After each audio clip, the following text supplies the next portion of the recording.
ଫୁଲକୋବି ରେସିପି ତ ଆପଣମାନେ ଅନେକ ଥର ବନେଇ ଖାଇଥିବେ, କିନ୍ତୁ ନୂଆ ପ୍ରୋସେସ୍‌ରେ ଥରେ ବନେଇକି ଦେଖନ୍ତୁ, ବହୁତ ସ୍ୱାଦିଷ୍ଟ ଲାଗିବ। ଆପଣମାନେ କେବେ ଶୁଣିଛନ୍ତି କି ବନେଇଛନ୍ତି ରସୁଣି ଫୁଲକୋବି ବା ଗାର୍ଲିକ୍ ଫୁଲକୋବି ରେସିପି? ଆଜି ଆପଣମାନଙ୍କୁ ମୁଁ ସେୟାର କରିବି, ବହୁତ ସ୍ୱାଦିଷ୍ଟ ଲାଗିବ।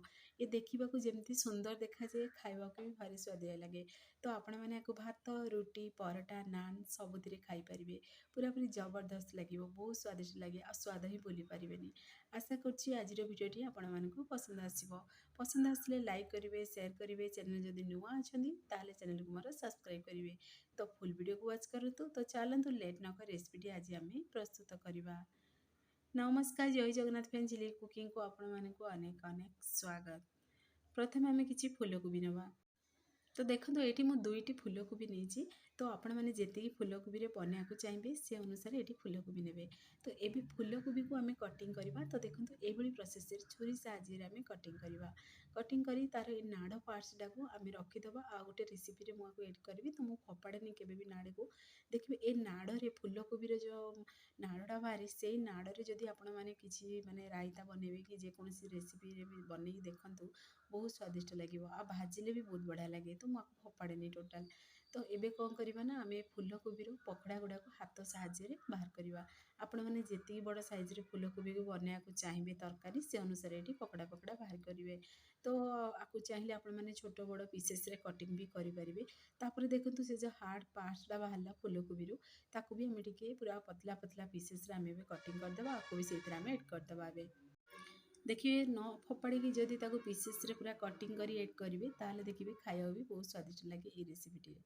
ତ ମୁଁ ସେଇଥିପାଇଁ ତାକୁ ଏଡ୍ କରି ହାର୍ଡ଼ ପାର୍ଟସଟା ବି ଫୁଲକୋବିର ତାକୁ ବି ସେଇଥିରେ ମୁଁ ଏଡ୍ କରିଦେଲି କଟିଂ କରିକିରି। ପୁଣି ଥରେ ଦେଖନ୍ତୁ ସେମ୍ ପ୍ରୋସେସ୍‌ରେ ସବୁତକ କଟିଂ କରିଦେଲି। ଆଉ 2ରୁ 3 ଥର ଟିକେ ଭଲସେ କ୍ଲିନ୍ କରି ଧୋଇ ସାରିବା ପରେ ହାଫ୍ ଚାମଚ ସେଥିରେ ହଳଦୀ ଗୁଣ୍ଡକୁ ଏଡ୍ କରିଦେବା। ଏଡ୍ କରିକିରି ଭଲସେ ଟିକେ ହାତ ସାହାଯ୍ୟରେ ମିକ୍ସ କରିଦେବା। ତଳ ଉପର କରି ଏଇଭଳି ପ୍ରୋସେସ୍‌ରେ ମିକ୍ସ କରି ଆକୁ ଆମେ 5 ମିନିଟ୍ ପାଇଁ ଟିକେ ରେଷ୍ଟ ପାଇଁ ରଖିବା। ଯଦି ପୋକ ଥିବ ତାହେଲେ ବାହାରି ପଡ଼ିବ। ତ ଏଇ ପ୍ରୋସେସ୍‌ଟି ଯଦି କରୁଛନ୍ତି, ନିଶ୍ଚୟ ଫୁଲକୋବି ଯେବେ ବି ଆଣିବେ ଏଇ ପ୍ରୋସେସ୍‌ଟି କରନ୍ତୁ। ତ ଏବେ କ'ଣ କରିବା ନା, ଆମେ ଏବେ କଟିଂ କରିବା ପିଆଜକୁ। ତ ଏଠି ଦେଖନ୍ତୁ ମୁଁ 2ଟି ପିଆଜ ନେଇଛି। ତ ଆପଣମାନେ ଯେତିକି ତରକାରୀ ବନେଇବାକୁ ଚାହିଁବେ ସେ ଅନୁସାରେ ଏଠି ପିଆଜ ନେଇପାରିବେ। ତ ଏବେ ଆମେ 2ଟି ପିଆଜକୁ ସେମ୍ ପ୍ରୋସେସ୍‌ରେ ଏବେ କଟିଂ କରିଦେବା। ଯେତିକି ଆପଣମାନେ ତରକାରୀ ବନେଇବାକୁ ଚାହୁଁଛନ୍ତି ସେ ଅନୁସାରେ ପିଆଜର କ୍ୱାଣ୍ଟିଟି ଅଧିକା କମ୍ କରିପାରିବେ।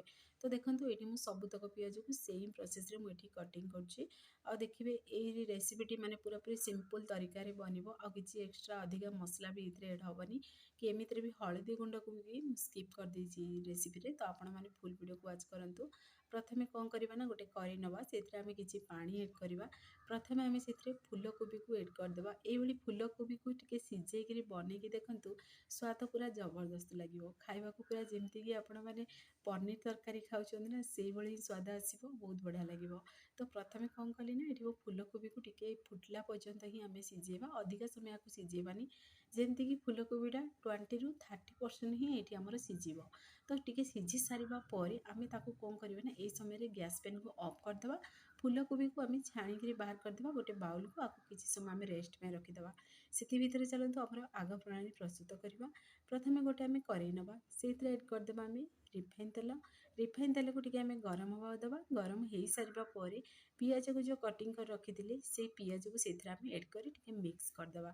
ଟିକେ ହାଲକା ସଫ୍ଟ ହେବାକୁ ଦେବା। ହାଲକା ଟିକେ ସଫ୍ଟ ହେଇସାରିବା ପରେ ଆମେ ସେଥିରେ ଏଡ୍ କରିଦେବା କଞ୍ଚାଲଙ୍କା। ଯେତିକି ରାଗ ଖାଇବେ ସେ ଅନୁସାରେ କଞ୍ଚାଲଙ୍କା ଏଠି ଏଡ୍ କରିପାରିବେ। ତ ପୁଣି ଥରେ ଅଳ୍ପ ଟିକେ କାଜୁ, ଏଇଠି 15ରୁ 16 ପିସ୍ ମୁଁ କାଜୁ ନେଇଛି। କାଜୁ ବଦଳରେ ଆପଣମାନେ କେବଳ ମଗଜ ବି ଦେଇକିରି ବନେଇ ପାରିବେ, ନହେଲେ କାଜୁକୁ ଏଠି ସ୍କିପ୍ ବି କରିପାରିବେ। କିନ୍ତୁ କାଜୁ ଏଡ୍ କରିବା ଦ୍ୱାରା କ୍ରିମି ଲାଗିବ, ଖାଇବାକୁ ବହୁତ ସ୍ୱାଦିଷ୍ଟ ଲାଗିବ। ମୁଁ ସେଇଥିପାଇଁ ଏଡ୍ କରିଥିଲି। ଟିକେ ଭାଜି ହେଇସାରିବା ପରେ କିଛି ସମୟ ଥଣ୍ଡା ହେବାକୁ ଦେବା। ତାପରେ ଆମେ ମିକ୍ସରରେ ଗ୍ରାଇଣ୍ଡିଙ୍ଗ କରିଦେବା। ତାପରେ ଦେଖନ୍ତୁ ସେଇ କଢ଼େଇରେ ତେଲ ଯେହେତୁ ଥିଲା, ସେଥିରେ ଆମେ ଫୁଲକୋବିକୁ ବି ଏଡ୍ କରି ଫୁଲକୋବିର ଟିକେ କଲର୍ ଚେଞ୍ଜ ହେଲା ପର୍ଯ୍ୟନ୍ତ ଫୁଲକୋବିକୁ ଟିକେ ଆମେ ଭାଜିବା। ଯେମିତିକି ଟିକେ ହାଲକା ଗୋଲ୍ଡେନ୍ କଲର୍ ହେଇଯିବ ଫୁଲକୋବିଟା, ଆଉ ଯେମିତି ଖାଇବାକୁ ବି ଟେଷ୍ଟ ଲାଗିବ। ତ ଆପଣମାନେ ନୋଟିସ୍ କରିଥିବେ ଆଗରୁ ଫୁଲକୋବିକୁ ମୁଁ 30% ସିଝେଇଥିଲି। ପୁଣି ଥରେ ଆମେ ଏଇଥିରେ ବି ଆଉ 30ରୁ 40% ଆମେ ସିଝେଇଦେବା। ଆଉ ବାକି ଆମେ ତରକାରୀ କରିବା ମାନେ ବନେଇବା ସମୟରେ ହିଁ ସେ ପୁରା ସିଝିଯିବ। तो देखंतु धीरे धीरे माने टिके गोटे साइड टिके फ्राए हो सारिबा परे ओलट पालट करिकरी ताको पुणी थरे टिके मिक्स कर दउथिबे। तो देखंतु धीरे धीरे कलर पूरा चेंज भी हो सारानी, केते बढ़िया पूरा गोल्डन कलर भी आसी गलानी। तो आपण मानकु देखंतु पाखरु भी देखै दउछि मु केते बढ़िया पूरा कलर भी आसी देखंतु फूलकोबी एई कलर आसिला पर्यंत ताको टिके फ्राए करिवे। एई भली दुई थर थरे सिझेबे, थरे फ्राए करला माने कोन हबो ना से तेल अधिक एब्जॉर्ब करबनी आ देखिए फूलकोबीटा भी खाइबाकू टेस्ट लागिवो। तो एबे कौन करबा ना जेहेतु सेथिरे करिरा अल्प टिके आमे तेल को ऐड करदबा, तापरे आमे गोटे चामच एथिरे बटर ऐड करिबा। बटर रो फ्लेवर देखिबे एई तरकारी बहुत बढ़िया लागिवो। पुणी थरे सेथिरे आमे अदा रसुण पेस्ट ऐड करदबा। अदा रसुण पेस्ट को आमे बटर तेल रे मिक्स करिकरी आको टिके आमे फ्राए होबाक दबा। अदा रसुणर कंचा स्मेल गला पर्यंत ही ताको एभली प्रोसेस रे टिके कसिबे। कसी हेई सारिबा परे आमे सेथिरे बाटिकी रखिछंदी एथिरे आमे पियाज पुणी काजू, से पियाज काजू को आमे सेथिरे ऐड करदबा, कंचा लंका को से पेस्ट को सेथिरे आमे ऐड करदबा। ऐड करी आमे जार को टिके क्लीन करी पानी देदबा। जेहेतु एथिरे काजू ऐड अछि तो देखिबे नले जदि पानी देबेनी ताले अधिक बहलिया हेजिवो आ भलसे कसिबनी भी पोड़ी जिवो। सेथि प्रति टिके ध्यान देबे, अल्प टिके पानी को ऐड करदेबे। जेते बढ़िया पूरा मसलाटा कसी हबो ना सेते बढ़िया टेस्ट आसीबो। तो एबे कौन करिबा ना स्लो आंच रे ही आमे भी कसिबाकू दबा। तो धीरे धीरे देखंतु आर हल्का कलर भी चेंज हो सारानी। एई समय रे मु ऐड करदेली सेते टमाटो को। टमाटो एठी पूरापूरी ऑप्शनल अछि, आपण माने चाहिले ऐड करिवे नले स्किप करि परिबे। तापर आमे एथिरे किछि गुंड मसला ऐड करिबा। गुंड मसला रे देखंतु एठी मु नेछि अल्प टिके सेथिरे ऐड करछि गरम मसला, घरर बेसिक गरम मसला, पुणी लंका गुंड। आपण माने जेति राग खाइबे से अनुसार लंका गुंड ऐड करिवे। आपण माने नोटिस करि पारथिबे मु एथिरे हळदी गुंड ऐड करिनि। टिके हल्का क्रीमी जेमति रहिबो देखिबाकू सुंदर लागिबो आ देखिबे जेमति कि व्हाइट कोरमार भी टिके माने कलर आसीबो सेथिबे मु एठी स्किप करछि। आपण माने चाहिले हळदी गुंड भी ए समय रे ऐड करि परिबे। तो एबे कोन करिबो ना भले से टिके आकू मिक्स करदबा। मिक्स करी टिके कसी होबाक दबा। तापरे सेथिरे आमे ऐड करदबा जेमति ग्रेवीटा बहुत बढ़िया बनिबो आ टिके टेस्ट को बढ़िया को जदि चाहुछंदी ताहले आपण माने एठी दही ऐड करि परिबे। ध्यान रखिबे दही जेमति खटा नथिबो। मु एथिरे मार्केट रे दही ही ऐड करछि। आपण माने भी जानिथिबे मार्केट रे दही एते खटा न थाए। तो सेथिरे मु सेथिरे हाफ गिना दही को ऐड करदेली। एबे कोन करबा गैस आंच को पूरापूरी स्लो आंच रखिरी आ किछि समय आमे कसिबा। जेमति कि तेल पूरा देखा जिवो सेई पर्यंत आमे कसिबा।